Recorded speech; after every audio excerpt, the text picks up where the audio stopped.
حيلي كابو أبي يقضى كاسم سرتنا إذا قراري والله شيء إذا دالتي هذا يقدر بايو سيدي ماني خان على جودان ولا ليالو بليس إنت جود مربعد جوسل هذا مربعد جوسلين توس وقول ما هي المينو حياته كل متو حياته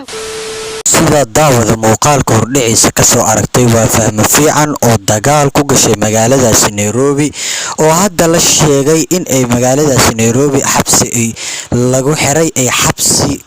daaqilka loo dhex dhigay maadaama ayada kaliya jir dil aad u xoogan uu ka soo gaaray dagaalkaasi ay gashay dartiisana wajiga burbur iyo dhaawac xoogan uu ka soo gaaray fadlan nagu soo biiro asxaabteena ka mid noqo waxaan si sharaf leh kaaga codsanayaa in aad channelka subscribe dhaad oo gambaleelka u furtid muuqaalkan like la dhacdo wixii fikirkaaga ee commentiga noo la wadaag fahmo fiican oo dagaal aad u xoogan magaaladaasi Nairobi ku gashay haddana xabsiga daaqilka loo dhex dhigay ay xiran tahay xabsiga Nairobi ay ku xiran tahay la sheegay maadaama dagaalka ay gashay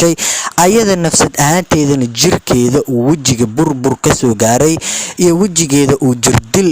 aad u xoogan dagaalka ay ka soo gaaray ay gashay haddana xabsiga ay ku xiran tahay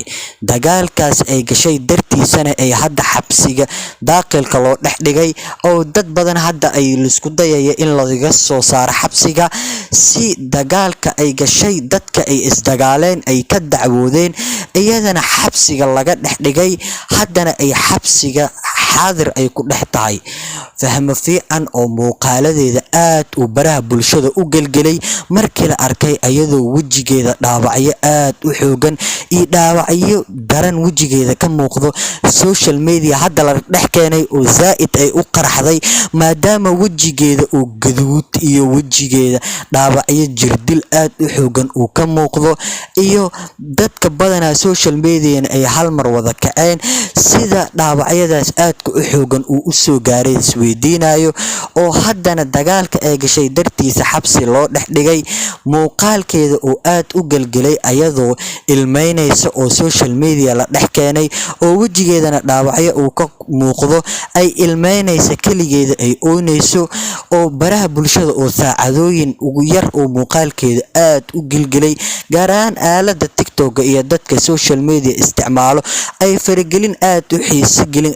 faragelin iyo cabashooyin badan ay ka muujiyeen ay leeyihiin gabadha waa lagu goobtay dad ayaa iskugu tagay dhaawacyo iyo jirdil u geystay ayada kaligeedana ma ahan waa garab taaganahay gabadhan dad ayaa ku goobtay waana u hiilinaynaa baraha bulshada oo saacadooyin yar oo wajigeeda markuu dhaawac ayadoo le ay muuqaal snap iska duubtay fahmo fiican lagu dhex arkay ay dadka social media aad u xanaaqeen ay u wada kaceen muuqaalkaas ayaa kula wadaagi doonaa soo dhawow daawade خان على جودان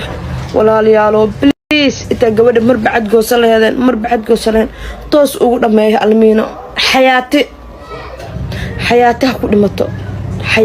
كل متو قفكم